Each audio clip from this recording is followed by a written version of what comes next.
All fingers point to the Assad government for being behind the slaughter of more than 80 people, over 30 of them children, and hundreds more injured in Tuesday's chemical attack. In retaliation last night, the U.S. fired more than 59 missiles from Navy ships at the Syrian air base where the brutal strike was launched.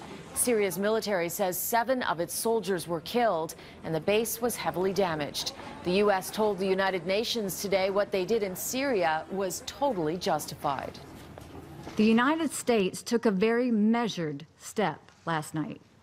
We are prepared to do more, but we hope that will not be necessary. It is time for all civilized nations to stop the horrors that are taking place in Syria and demand a political solution. Now, while Syrian helicopters buzzed overhead to take a look at the damage on the ground, high-ranking military types got a closer look. And here's what they saw on the grounds of the base. Missiles were said to have targeted fuel tankers, airport hangars, and the actual runways themselves. Damage is said to be extensive. Russian soldiers were on the base at the time of the attack. They were not among the dead or injured.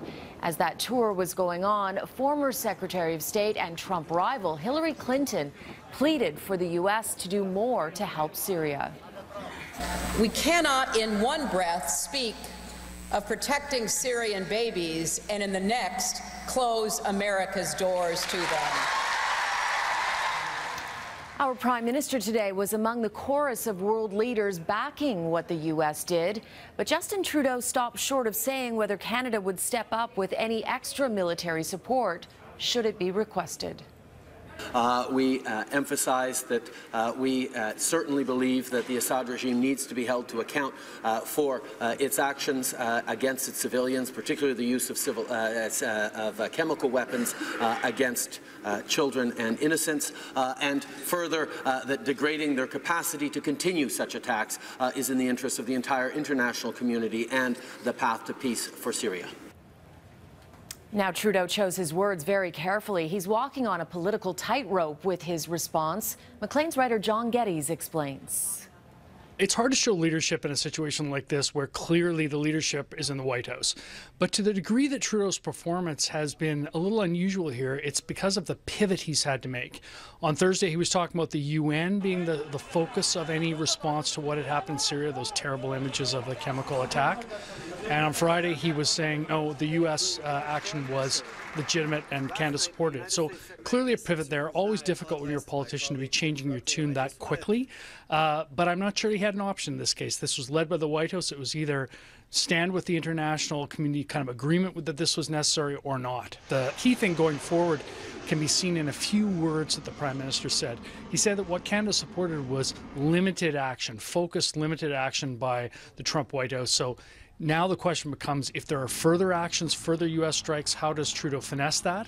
He also spoke a little bit about how the reasoning for this was the chemical attack. It wasn't generally Assad's atrocities, but specifically his use of chemical weapons. So now the question is, would there be any other justification that Canada would accept? Beyond the politics of this and the sort of emotion surrounding that horrible images, there's going to be a debate now about whether this has changed the terms under which a world power, a big power like the United States, can intervene militarily. The difficult question, the dicey question is, does this now set a precedent where Russia or China could move in a way that they wouldn't have wanted to before? Has it changed the dimensions of when a big power is allowed to intervene in a way that really hasn't been typically sanctioned? You know, the UN didn't approve it. The United States wasn't under direct threat. Does this now set a precedent that could be dangerous going forward?